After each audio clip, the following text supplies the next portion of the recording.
সুন্দর করে সেজে মানে লুকটা নিয়ে যদি একটু বলেন প্ল্যানিং করা না প্ল্যানিং প্লটিং আমি কিছুই করি না খুব একটা, কারণ রুদ্র সাহা আছে আমার সাথে, যে সমস্ত প্ল্যানিংটা করে নেয়। আমাকে জাস্ট বলতে লাগে রুদ্র আমাকে এখানে যেতে হবে, বাকিটা দায়িত্ব নিয়ে নেয়। আর ও জানে আমাকে কি করে ভালো লাগতে পারে এবং আমিও জানিও যেটা পাঠাবে সেটা ভালো লাগবে। তোমারও সেই বিশ্বাসটা? একদম একদম, অনেক বছরের বিশ্বাস।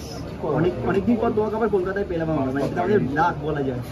না না, এমন কোনো ব্যাপার নয় গো, কারণ এখান থেকে শুরু করেছি। কিছুদিন আগে বিভীষণও এসছে, আমি কলকাতায় এসেছিলাম। আমি প্রায় এখানে থাকি এবং কলকাতা আমার কাছে মানে ভীষণ আমার কাছের। আমি যখনই সুযোগ পাই আমি কলকাতায় চলে আসি।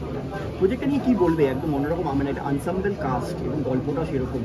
প্রজেক্টটা নিয়ে একটাই কথা বলতে চাই, আজও টাইমসের সাথে এটা আমার দ্বিতীয় কাজ। এর আগেও আমরা প্রেমে পড়া বারণ করেছি এবং সেটার একটা হিউজ রেসপন্স পেয়েছি এবং লোকে ভাবছে যে প্রেমে পড়া বারণ 2 কেন আসছে না। আমি এখন বেশি কিছু বলতে পারছি না। আজকে আমরা তোমাকে বুঝি না প্রিয় নিয়েই কথা বলবো এবং অর্জুনদার সাথেও এটা আমার প্রথম কাজ অ্যাকচুয়ালি নয়, এটা দ্বিতীয় কাজ। এর আগে আমরা হোমস্টে মার্ডার্স করেছি, বাট সেখানে খুবই ছোট একটি চরিত্র আমার ছিল এবং আমাদের খুব একটা ইন্টারাকশন হয়নি। এটা জুটি হিসাবে প্রথম কাজ আমাদের।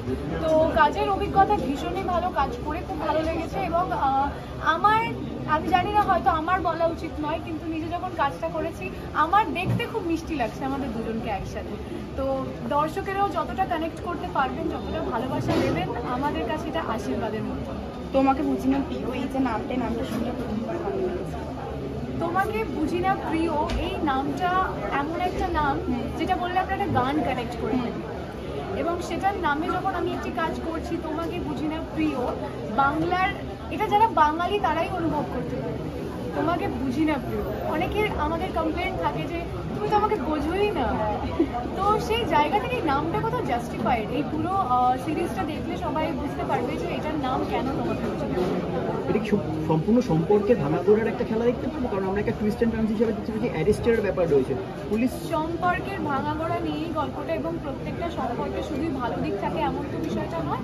প্রচুর ভাঙাগোড়ার মধ্যে দিয়ে একটা সম্পর্ক যায় এবং তারপরেও যে সম্পর্কটা টিকে থাকে সেটা দুটো মানুষের এফের্টের জন্যই টিকে থাকে এবং সেটা কীভাবে একটা সম্পর্ক কন্টিনিউ হচ্ছে সেই নিয়েই গল্পটা।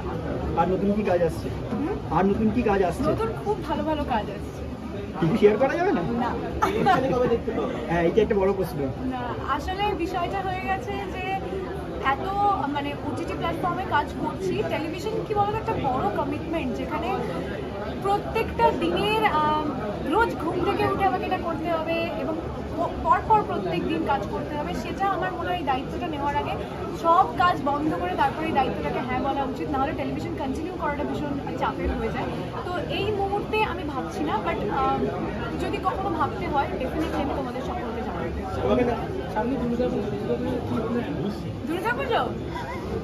দুর্গাপুজোয় ঢাক বাজবে, নাচবো, খাওয়া দাওয়া করবো, আর কি। কেন, কি রূপে দেখা যাবে? কি জানি, দেখা যায়, আমিও দেখবো। কিছু কি মানে সিক্রেট আসছে অনেক কিছুই বলতে পারবো না, আমার হাত পা বেঁধে দিয়েছে। তো দেখতেই পাবে যখন যা আসবে সব। হ্যাঁ, লক্ষ্মী মেয়ে কতটা আমি জানি না, দেখা যায়। সিরিজে তো আমরা দেখলাম যে দেবচন যে প্রেমের একটা বিষয় আছে, নিজের রিয়েল লাইফে কি প্রেমের কোনো ব্যাপার? না, আমি আজকের দিনে শুধু প্রেমে পড়া বারণ নিয়েই কথা বলতে এসেছি।